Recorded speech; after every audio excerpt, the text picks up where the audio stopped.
Hello everyone, I am live to talk about Australian Survivor Titans vs Rebels Premerge. It's a deep dive, and you might be thinking, Zendo, where's your host? Well, we're young today, but that's okay. So I'm just going to be talking about everything to do with the Premerge that I loved, that I hated, what I thought, all the juicy stuff. And if I forget anything, hopefully I don't, we'll find out. So obviously, this season, pre-season, I mean, it's got to be one of the best seasons out there, right? At least it's talked about as debatably the best Australian Survivor season that's currently aired. Obviously, if you guys know, Brighton vs. Braun 2, the most recent Australian Survivor season, is currently being built as we speak. Oh, I'm not even have to say that. My bad. It could be filmed, possibly. I don't know. I guess we'll find out. Either way, it's extremely exciting, and I can't wait to talk about this. So, I guess to start off, pre-season, there was an article that was not leaked, but posted online where it was basically Jonathan Yapali, the host of Australian Survivor, being interviewed talking about how I don't know how people are going to receive this season. I don't know if people are going to like it. And let me tell you, Jonathan, people love this season. So I don't know what was in your coffee that day. I don't know if it was because he was tired. I don't know. Maybe he was just bugged at the time. Maybe he had been in. Maybe he just wanted some young time. Who knows? Either way, it was funny because pre-season, everyone was like, "Oh my god, this season is it gonna suck? It's gonna be horrible. It might get Australian Survivor cancelled off the show. It's gonna get taken away from 10K and off 10. No one's gonna want to watch it." And I was like, "Guys, we haven't seen the season yet. All right, calm down." So originally coming into the season, I was like, "What is Titans versus Rebels?" Obviously, I know what Rebels are. Titans, I'm like, there's 700 different ways you could interpret what a Titan is. I don't know. And post-season, it's funny because I talked to some of the players from this season, after the season, and some of them, not going to name names, were like, "I don't understand why I was put on this tribe." So that's hilarious. But that's just some inside info outside of this podcast. So I think the funny thing to talk about is first of all, I'm sorry, the trophy in the promos, in the Australian Survivor promos, the first the promos we were getting, it's like, what an epic immunity statue! It's brand new, and they take it off, and it's just like a fucking normal ass trophy. It's like, did you go to your local shop and just buy this for like $10? Did you go on Amazon and Google winning trophy? I don't understand. But it was funny either way. I think another thing to talk about is just the casting. What do we think about the casting? What do I think about the casting post season? And also, guys, I know it's been 3 months, okay? I can count. I know it's a bit late for this, but better late than never. So, what do I think about the cast? Look, I'm not surprised by this cast because it's a pretty generic-looking cast for Australian Survivor. I would like some more diversity, but obviously, I mean, that's life, sometimes you're just you're gonna get diversity different types of ways other than just race. So, I think another thing to talk about is I was extremely excited when I found out how many fans and super fans were on this cast because, if you don't know me, I'm a super fan. So when people cast people who are super fans on the show, my instant reaction is, "Oh my god, they're going to want to play hard. They're going to want to play to win. They're going to actually create good TV." And I'm not one of those people who's just game bot heavy, but if I had to pick, I would prefer someone who has at least seen the show before over someone who has no idea what the show is and then or just doesn't care about the show, which we see with a few of these contestants this season, not throwing names out yet, but there's a moment I will bring up. Not this podcast, but next podcast up in the merge, where someone does something that totally rubbed me the wrong way in my fandom, but it's fine. So I think the thing to talk about is like pre-merge, we have these two tribes, Titans and Rebels. Let's just talk about the Titans tribe to begin with. So pre-season, we were getting all these ads about the older people sticking together, the middle-aged people, and I was like, oh, this is extremely bad because if we are getting like all these promos about this alliance, there's no way this alliance lasts, right? I was like, there's no way they're going to be highlighting an alliance that sticks around for a while, like before the episode even starts. Surely they're just giving them screen time before they get booted, like fucking early and broken up. And that's what I thought Aiden I thought Aiden would go for. But that's what I thought people like Mark and maybe Kenny would be like. But I was wrong, obviously. So good job, Mark. Proved me wrong there. Because like pre-season, I was like, oh, nah, Mark's got no shot. Mark's fucked. Mark's a dead man. And I think it's interesting that in a normal situation, like, the editing is extremely different, which is another thing we need to talk about this season. Where like the editing this season has been completely different, in my opinion. Like watching the season at the time, I could not tell that Barris was going to win. I could not tell you that Barris was going to win. It wasn't till maybe final 6, final 5, maybe even final 4. No, not final. Well, yeah, that final 6 that I was like, okay, Ferris might actually win this.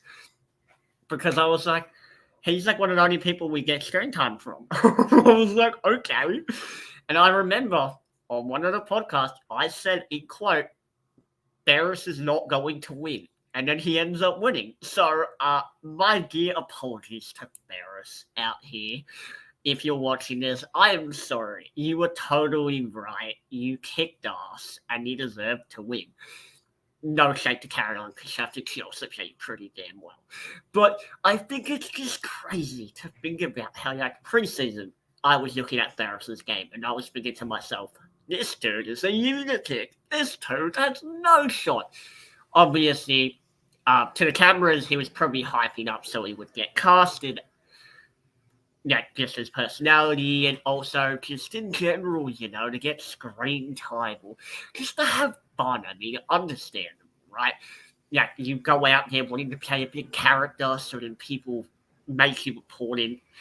And then he ended up winning. And he even said post-interview with Shannon Gus, because I watched his Shannon Gus deep dive with him, his 6-hour deep dive into the game. And they literally talked about how, how Ferris was didn't even know what he didn't have confidence essentially. He was like, I don't even think I could win, but I did. And he got into the show by watching with his sisters and all this crap. But either way, I just thought that was interesting from my perspective. I think another thing to talk about is Titans wise, I genuinely thought this season was going, well, at least the start of this season, was going to be like a Frankie Nathan. Basically, I thought it was going to be a boring keep the strong people in the game, which it was. Well, it was going to be. People were tempted to make it that. Obviously, with the amount of fans in the cast, people were fuck that. People Carrie and Kenny were I don't want to get taken out or dragged. No, thank you. Which I have full respect for them. Thank you. Oh my god.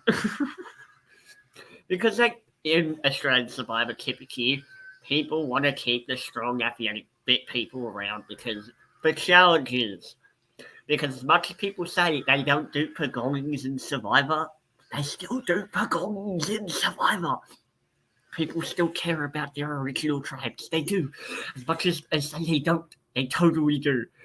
And it's the same with how I play in orcs, but that's a different thing. So I think the thing with this is pretty early on we see Frankie, Nathan link up, and I was like, oh no, oh no, oh no. I was like, this is not going to end well for me. This is awful. Are we really going to get a steamroll with these people? Which personally, I have nothing against anyone who I'm talking about, whether it's good or bad, whether I was running for them or not. Personally, I have nothing against any of these people. However, game-wise, I was like, I really hope we don't see Frankie and Nathan run the season, because that would be that's not what I want on my screen. I don't want to see weak kids get killed first. Like, what a boring thing. And then when Frankie was talking about, oh, it's high school, I was like, oh my god, is this what this season is? We're going back to high school? Guys, I haven't been to high school in 2 years. This is my second year out of school. And I hear that, and I'm like, oh my god. What the fuck? But in hindsight, that's a great line. Someone being like, this is high school. Survivor in a way is high school. Or really all these reality TV shows where you're trying to be the most popular person in the end, or the most likable.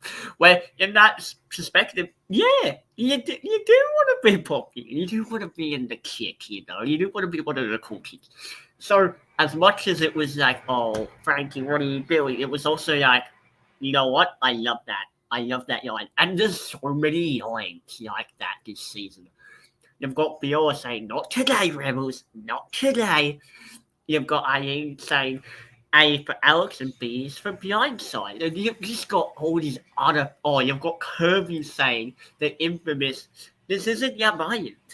This is Survivor. Like, you can't script that. That is hilarious. That is awesome. And these were just a few examples of different things people said, And I was like, this season, the characters are here, the characters are really here, and that is so refreshing to see on my TV screen. I think another thing is that on this Titans tribe especially, I was like, oh, from pre-season I was like, oh, the majority, okay, I can name the majority.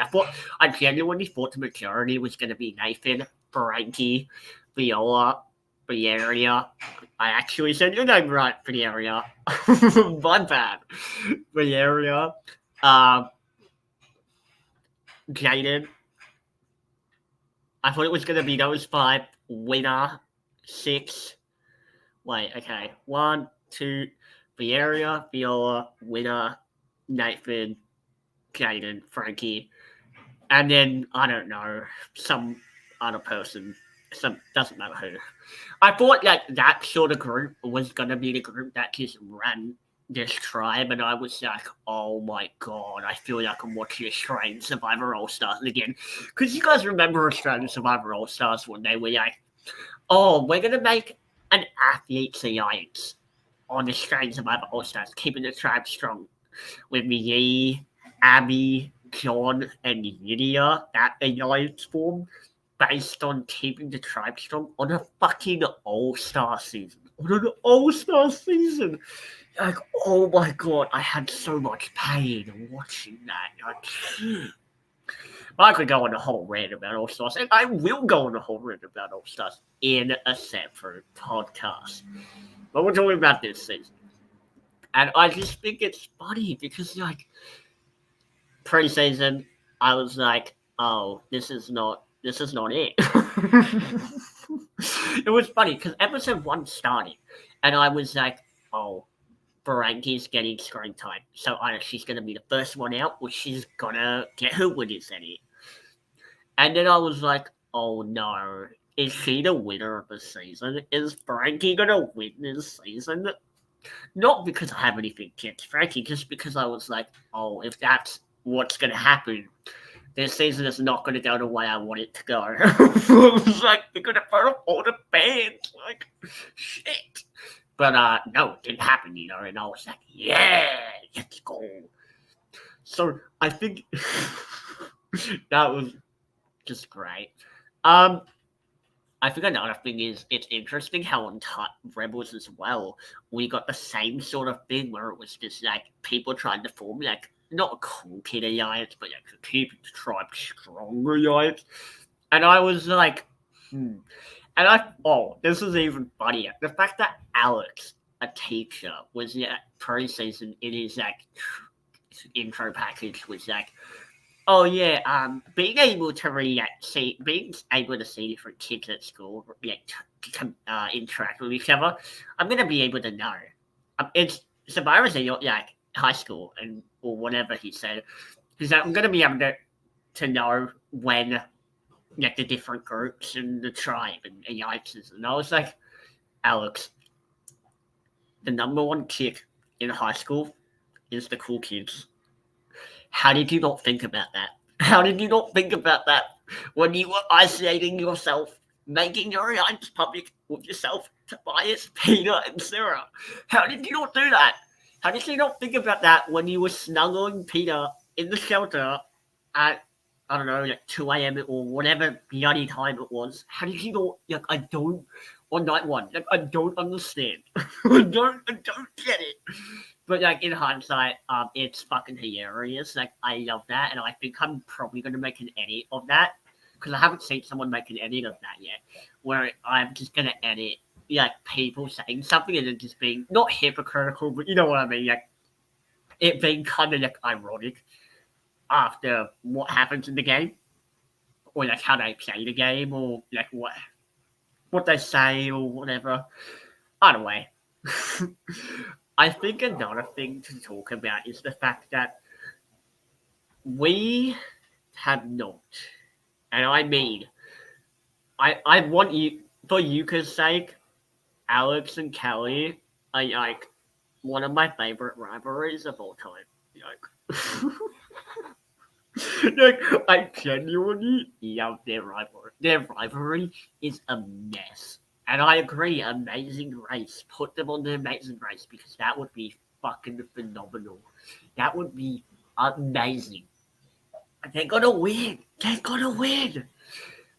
Anyways, I think another thing to talk about with this season is that we both tribes had the whole keeping the tribe strong thing going on.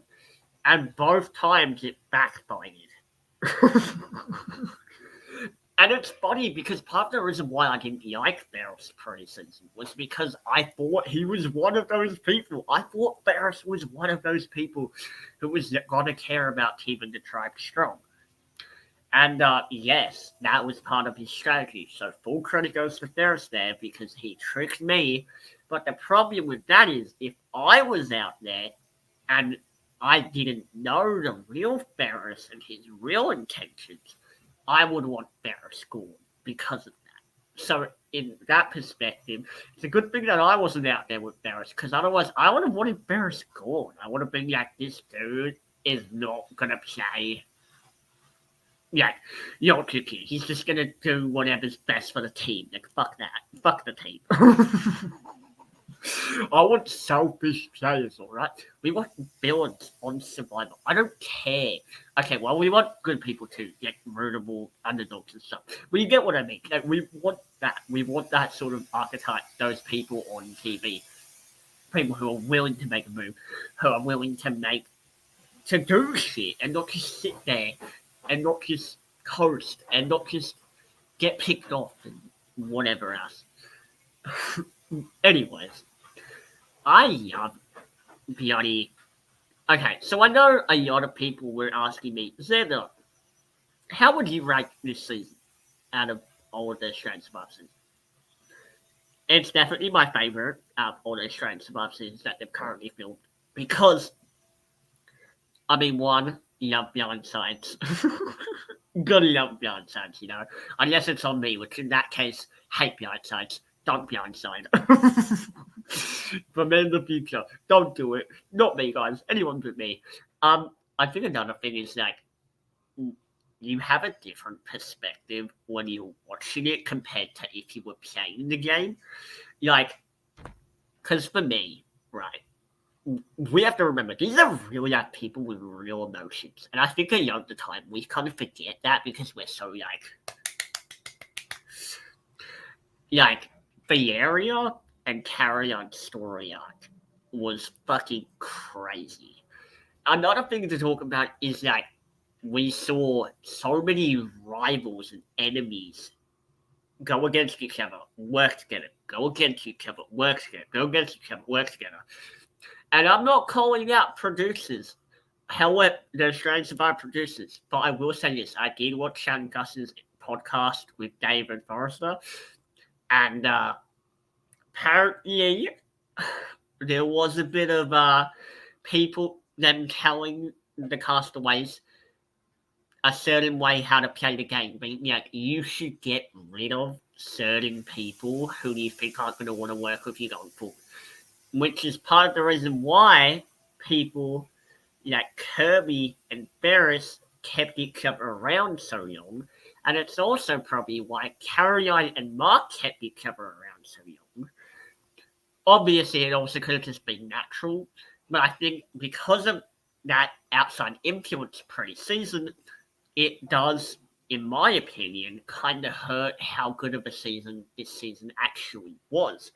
Because for me, the good part about Survivor is like the natural part, right? The part where it naturally happens, all this chaos, that frenemies turn, that enemies turn friends, and that's a great arc for Kirby and Ferris and for Mark Carry On. But if you're basically influencing the game in a way, by telling people this is what you should do if you don't know how to play the game. You should play it like this, do it like this. We see people like Kirby and Jaden, who, no offense to them, but they're recruits, right? They're recruits, and when you tell them that, they're gonna instantly be like, they're gonna play the game a certain way, and then everyone else has to be at the script because they're not playing the way that they probably were going to play originally, which is, I don't know how they were going to play. I wasn't there on the island. I'm not there. But I think it definitely makes the whole, whoa, can't believe this happened story arc with Ferris and Kirby, yes, cool. And it's the same with Mark and Carry On, or Fiera and Carry On. Like, in my opinion, it kind of hurts the structure of the game. But that's just me. Obviously, people can disagree all they want, but for me, it's like not great. And I'll also get into like the twists of the season as well, because that is something I do want to talk about. But we can get into that at some point. So, Titans Tribe. I mean, look, the middle-aged mafia is like exactly the type of people you want on Survivor, in the sense that like they're all just like the middle-aged mafia. You want to establish, well, not even the middle-aged mafia. Coming into this season, I think it took a few episodes, but I think they did establish like people you were rooting for versus people you were not rooting for pretty early on. And I think that was good, because when you have, because you see all the time in Survivor, people start like seasons and they'll start on the mat and they'll start running. If you're a casual watching this, you don't see you don't know who these people are. You're not invested in their stories. You don't know what they care about. You're like, oh, I don't care what tribe wins reward.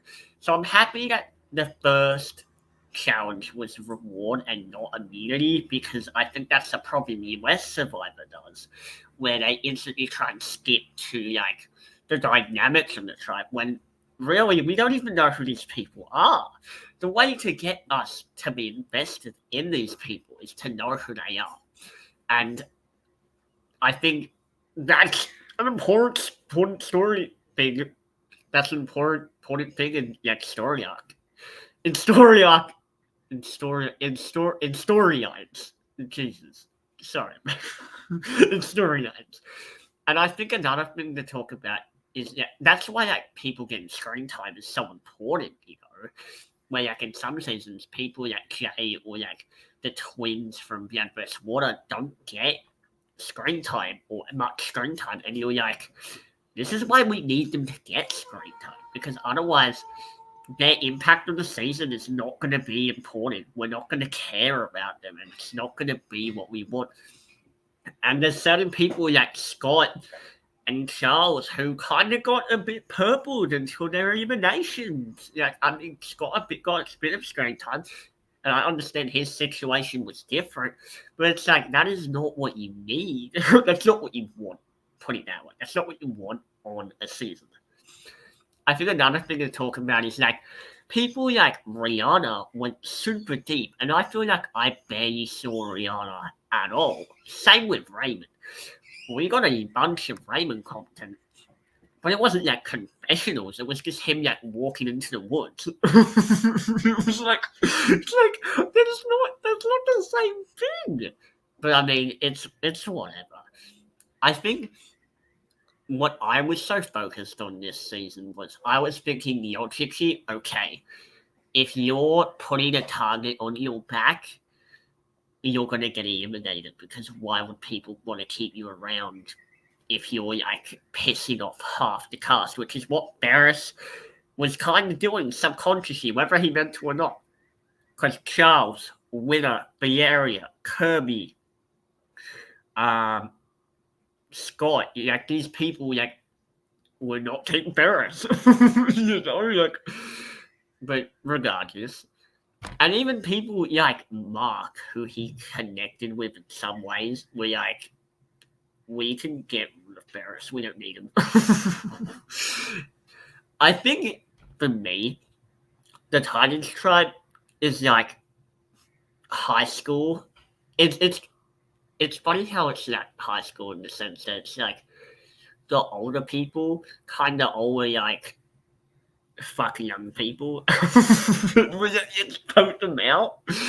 And then there's also just so much talk about like, did Mark make the right decision? Did Mark pick the right alliance when he should have sided with, like, because for me, I know one of my big topics this season was like, should Mark have worked with the Middle-aged Mafia more, or should he have stuck with his alliance of Viola and the area? And I could sit here and say the pros and cons for both, but it wouldn't make a difference. You know, the season's already filmed. It's already over. But I think it's definitely an interesting topic to talk about, where it's like, stuff like that is interesting. Or stuff like, how different would this season be overall in people's minds if Scott didn't leave the game, you know? How different would this pre-merge, I know Scott got you really merge, but regardless, post-merge, but anyways, or like even Charles, like the twist where Charles went home, how different of a season would this season be if Charles didn't go home? And I think that's an interesting topic to talk about, because people are like, oh my god, is that Charles? But like, literally, if you're a casual, you're like, who's Charles? And then you get, he pops on your screen, and then he dies like right in front of you. He gets eliminated. You're just like, oh, that sucks. You're like, what a shit way to go out. You're like, especially for a fan, like a super fan, you know. Like, and I've spoken to Charles outside of like podcasting and stuff, and like, good guy, you know. And I feel extremely bad the way he went out because of that, but it is what it is. I think. Okay, so Titans Tribe, I think the thing with them is, let's say Mark and Eden. Okay, well, first of all, the challenges this season. I think they're diverse, they're different, I'll say that. The problem with the challenges this season is the fact that, like, if you had asked me if normal people could do these challenges, I would say yes, but not well. Like, I feel like some of these challenges I'm not. And like, some of these challenges were definitely not even. Let's just say that. But it is what it is. I mean, I thought the win rate for both tribes was pretty even throughout the entire season. Like, which surprised me a bit, because especially starting this pre-merge, Rebels were OG Rebels was really dominating the challenges. And we can talk about their challenge though because that was painful to watch. But I'll just start with the Frankie thing first of all. Frankie's challenge. Well, not Frankie's challenge. Frankie, I didn't. I don't know. The thing with Frankie's elimination is it was what, day 2 when she got eliminated? That is not much time to bond with people or to build relationships where people can protect you. And in the other ways, Frankie definitely drew 90% way too early, where she was just kind of these are my people. If you're not one of my people, get fucked. And the people outside of it, Mark and Charles, Mark and Charles and stuff, were oh, they're not my people. Same with Jess. Jess was oh, I'm not one of their people. Okay, fuck them then. And then obviously Jess was yeah, I ran the boat. I got rid of Frankie. And I was just okay, yeah. I think another thing I don't understand is why. I mean, I could sit here and ask 700 questions about why Chase did what they did because I still have a bunch of questions that I would love to ask these people in real life. And if I ever run into them, I will ask them because it must me if I'm curious, I want that inside knowledge, just like you guys. But I think it's just interesting to me. Titans Tribe, I really like the trio of Kitty, Eden, and Caroline. I mean, that's amazing. Beautiful trio. I wish the edit was a bit more realistic, though, about Eden and Kenny's relationship. I mean, they kind of were a bit when they were oh, yeah, Kenny's the key between Caroline and Eden. So, in that perspective, yes. But, I kind of wish it was more obvious because they were kind of trying to pin Caroline and Kenny as a duo. But apparently, it was, based on interviews I've seen and stuff and post-season talks, Kitty and Eden were kind of the duo, and then Caroline was kind of the third person there, but whatever. I also have questions about why Mark wasn't out to open the box, the key box, without the key. I still want answers about that because we never got an answer. We never got an explanation that he was allowed to do that. If there's a key box, obviously you need a key. And what do you do with the key? Yeah, open it. So it's okay, whatever. Titans Tribe was just super strategically messy from the start. I also don't understand why people were calling Eden paranoid. I don't get that. I mean, I get it's a TV show, but whatever. Paranoia is a good thing. Obviously, there can be toxic paranoia, what happened with Sarah. But overall, I think paranoia is not that bad. Rebels Tribe. Oh my god, the Rebels Tribe is fucking hilarious. Pre-season, I was I love the Rebels Tribe. I was the Rebels. Well, pre-season, Alex and Scott were the same fucking person in my head. I was bro, is that the guy from the Wiggles? I genuinely don't understand. But anyways, pre-season, obviously, I said I was Team Rebels, and this is the Rebels buff because Rebel representation. And I think it's funny because their tribe was actual high school. Here's the times being we're kind of high school, but the Rebels tribe literally acted like high school. They were all the scene where Kirby said, "You guys can't sit with us," or doesn't sit with us anymore. I'm okay, shit. And I think another thing to talk about is early on we got just some fucking hilarious characters. All right, you got the outsiders and Raymond and Kelly, but obviously that didn't last them because everyone was like, well, they're not really outsiders, they're just different. Which, don't isolate people, guys, come on. Survivor 101. Like, what are you doing? Well, I guess Survivor 102 because, giving up an idol is kind of the worst thing you can do. But anyways, I just love this. I just love the Rebels tribe so much. Like, you got fucking, like, even the people who I was like, oh, they're the people I want to go home. I was like, I still like them, like Peter, Sarah, Tobias. Like, these are still funny characters, like, these are still people who create TV or good TV, you know what I mean? And then also, just the whole Kirby and Ferris dividing the tribe into two after Tobias goes home. Like, with Ferris, Eileen, Raymond, Garrick on one side, with Alex leading towards that side. And then on the other side, with Kirby, Rihanna, Scott, Kelly, and Sarah leading towards their side. I was like, I really wish that tribe went to another tribal because that would have been so fucking interesting. That would have been so juicy. That would have been so good. But of course, they had tribe swap, whatever. I think another thing to talk about this season is the fact that these people are just like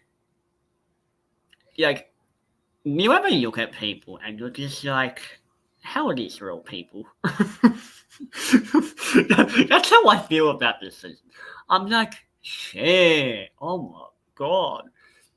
But anyways, I don't know. There's just so many great Premerge shit in this season. Like, you've got fucking look, Ferris finding multiple idols, crazy. Also, what are you guys doing? Like, you guys were just sitting on your ass and just letting him find an idol? Like, I don't understand. Peter and Alex calling themselves Bobby and Ken is, the best thing I've seen in my life. Thank you. Now all we need for Brain vs. Brawn 2 is just someone to be like, this isn't SAS Australia. And if they don't say it, then I'll say it. Because, it needs to be said. Which, yeah, they cancelled that show, but, whatever. Titans vs. Rebels, what a fucking season. Oh my god. I've just, okay. In hindsight, the Premerge was pretty generic, I guess. It was kind of just on the Titans tribe, it was just one massive crew kind of picking off the minority, or at least before the pre-swap. Even though it would have been interesting to see Titans use again, where it would have been like, oh, I wonder what would have happened had they had to have gone to another tribe and not swapped, because obviously you've got Aiden, Carrion, and Kitty on one side, Mark, Vieira, and Viola on another. Then you got people like Jaden Winner in the middle, sorta, but also on the bottom. And then you've got people and then you've got Charles, who I really wish they made his allegiances more clear, which I knew he was working with Eden and the Mark sort of crew, but I wish they had highlighted that in the show. Just because I feel like you're doing him a disservice, you know what I mean? Nah, fuck that. Especially because of the way he went out. Nah, bro. Charles deserved better. What a king. I think Premerge wise, I mean, look, another great moment was Winner. Just Winner. It was interesting because Winner was way more perceptive than I thought he was going to be in this season. He was like, he was like, they don't want us around for Kelty, so they're going to get rid of us and shit. And I was like, yeah, pretty much. Rebels tribe is amazing. Yeah, I would definitely be put on the Rebels tribe because if I was on the Rebels tribe, holy shit, I'd end up like these people. I'm also a bit confused why just I mean look, I'm not gonna lie.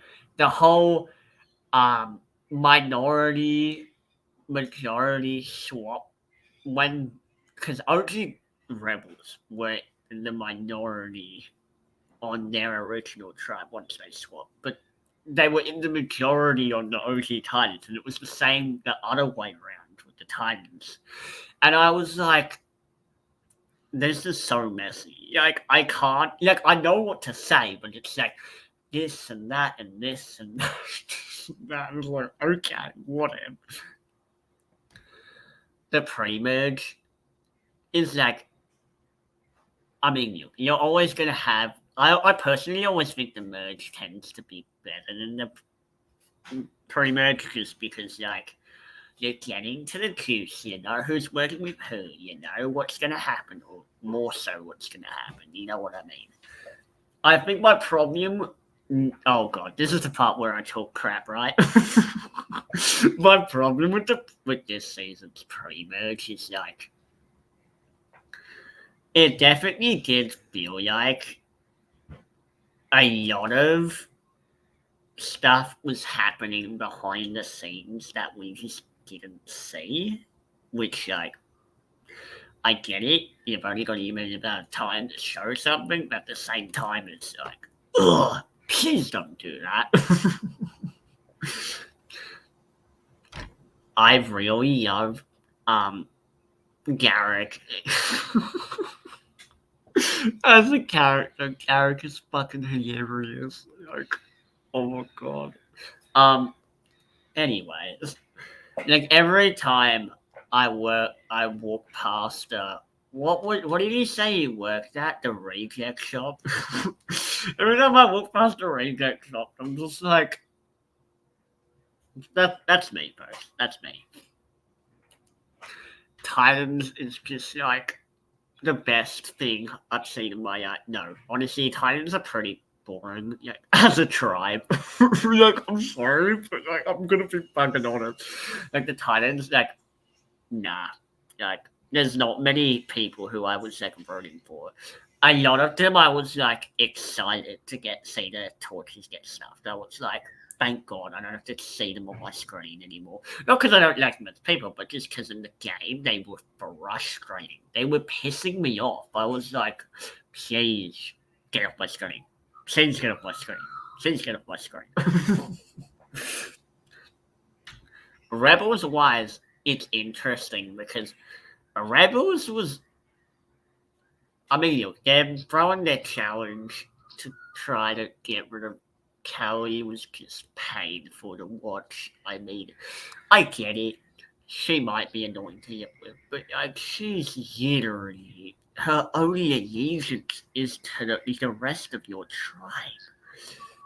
Weaken the other tribe. You're like, oh my god. I also thought it was interesting how the numbers were pretty even throughout this season. I was like, how are the numbers so even?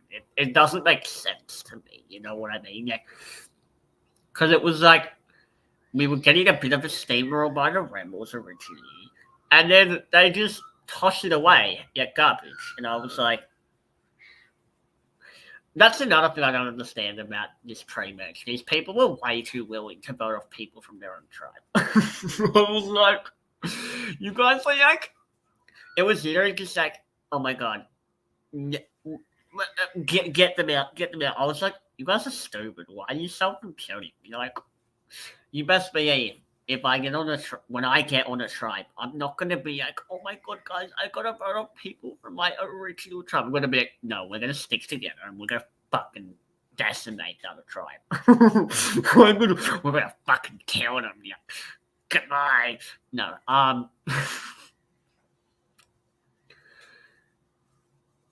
I honestly just feel like this pre-merge is like, I mean, look, if I have to rank it in pre-merges compared to other seasons of Australian Survivor, I would say it's pretty decent. I do think it kind of not drags out, but it does feel like a bit of like people just throwing shit at the wall. A bit. It's kind of just like, well, hope it works, and it's like, so we'll see how that goes. I think another thing with the Premerge for this season, it's like, I love how the keys were public knowledge, but they didn't. There was only one treasure box. I thought that was interesting. Like the ways the rebels divided up, they're like, okay, let's go in like 4 groups of 3 or whatever. And I was like, you best believe if I was there and I knew where the box was, and I was like, oh, I need the idol. Like if I was on the bottom or something, I would just grab all 3 keys in front of the entire tribe and just bolt. Like I wouldn't care. I'd just like if you're at the bottom, like I don't know why people like Alex and Sarah didn't do that. Like if I'm them, I'd just be like, I'm on the bottom, I've got fucking nothing to use. I'd either just grab all 3 keys and start bolting it. It's just like, nah. Apparently maybe that wasn't allowed. I don't know what the regulation rules were with that, but that's what I would have done. If I was on the bottom, I would have been like, honestly, I feel like I'm next to go anyways, so like, what the fuck? Might as well have a little scavenger hunt, you know? Might as well make everyone paranoid as fuck. Like, if I was there, why would people willingly go in different small groups? I'd be like, oh, not gonna happen. I'd be like, oh, these people trust these people the most. Okay, they're gonna try and stick together long term. Like, you best believe if people were trying to do that, I'd be like, nope, not doing that. Or maybe I'd do what they did. I forgot what season it was, but they literally picked up an idol and tossed it into the water. I think that was Token Kings, or was that? Yeah, I think that was Token Kings. Was Token Kings, where they literally just picked up. They found the idol and tossed it into the water. Like, we don't need this. Which, you must be about to go swim and look for that idol. I wouldn't be one of those people who sit in the back, not in the back, but who just sit on my ass essentially. Don't let it happen. Or like, it reminds me of like, Jesus. There was another moment I had in my head of a survivor. I forgot what it was. Maybe if I jog my memory like 5 minutes, I'll remember it. If not, it doesn't really matter. I mean, at the end of the day, it is what it is. I think, do I like these tribes is the question. Like, did I like the tribes? Yeah, I guess. they were pretty decent tribes overall. Like, I'm just hoping that like we get some more diversity. Let's just say that. More diversity, that'd be nice.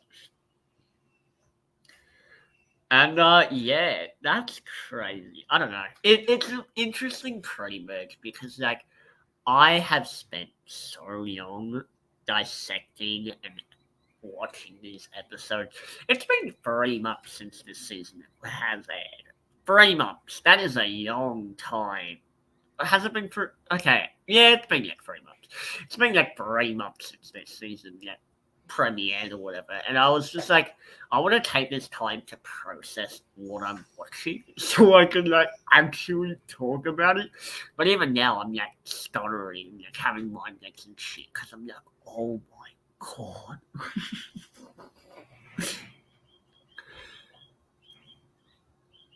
Swap Tribe, when they swapped, oh my god, that was fucking hilarious. That was so awesome. That was so good. Like Aiden, Mark, and Rihanna looking for the idol. Yeah. Oh my god. I also don't understand why people were like, oh yeah, like why people wouldn't want to go look for the idol would be a red flag for me. Like if I was there, I would 100% look for the idol and have a fucking lunch with some people who I'm gonna get to talk to most likely anyways, and like the next day anyways. Like before the merge, I was like, why would you do that? It's stupid. Like, go find the idol. Like, I was like, Rihanna has her priorities straight, guys. Rihanna knows what the fuck she's doing.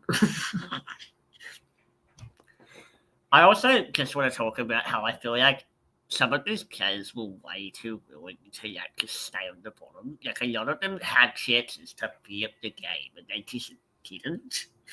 And that's a bit like, it's a bit of an oofy, to be honest. It's a bit of an oofy moment because it's like, there were so many chances when you guys could have made a move and you guys didn't. That would have benefited your games.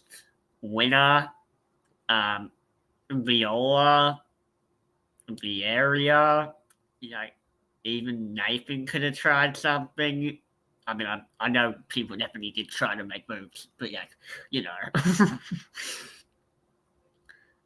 Jaden. Yeah, there were so many people, and that's just the time to try. With the Rebels, it's like, even people like Ferris, like, you guys could have, or IE could have made a move trying to save Kelly and get rid of someone else. Like, the tribal Kelly went home.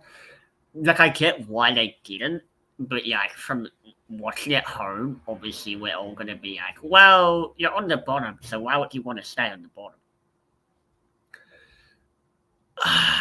I think it's weird because the pre-merge is supposed to set up the merge, and then we start the merge, and the merge is just like, I don't want to say shit, but like, the start of the merge is painful. But like, this season's promos were so good. This season's promos were so fucking good. Even though literally this season, like, if I had to define this season, I would literally just be like, oh, it's Ferris and Kirby's season. Look, that's the season. You know what I mean? Like, and I still love the name Ferris Wheel. Ferris will always stick in my mind. And Kirby from Smash Bros.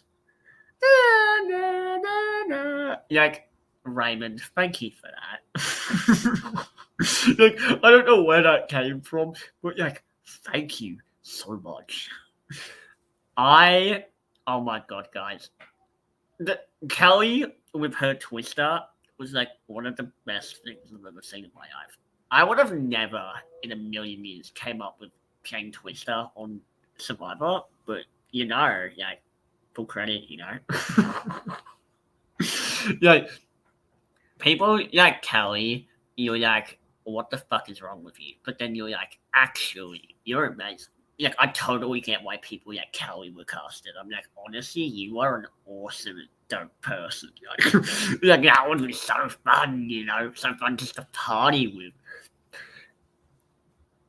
I really love how willing the older generation or generations in this cast were willing to play, because so many times the older people just get, I don't want to say overshadowed, but they definitely get thrown to the wolves, and the people just kind of like, oh, they're a sheep, they're a goat, they're a number, they're they're not gonna do shit, and then you're like, no, people are doing shit. My favorite thing. Oh, actually, another thing to talk about, actually, is the non-eliminations this year. The non-eliminations were actually fucking good, even though it didn't make sense why, like, Rebels would use a challenge and then get rewarded to sabotage the other tribe. Like, that doesn't make sense to me. But, you know, whatever. I mean, look, I personally feel like no one's going to remember the whole sabotage thing anyways when they think about this season. It's like you rewatch it again and again and again. But, whatever. I'm interested to see is if Australian Survivor are going to do more, like, what type of twist they're going to do when it comes to, like, I don't know, because, like, we got a bunch of different twists this season, and, like, pretty much all of them ended, but, like, I'm scared. I don't, I don't want them to, like, you know what I mean? Like, I'm scared what they're gonna do, but I'm also really excited. I also am praying that, like, I get to meet some of these fucking people, because these people are fucking awesome. like, holy shit, like, the amount of people on this cast who I'm just like, oh my god, if you were my friend, I'd be living my life. Like, all right, well, that's all I have for today. I thought I had more to say, but I guess not. When it's just you, you run out of shit to say. Thank you all for watching, and till next time. I don't know when that will be, but I will go live another time. Peace out. Let's go.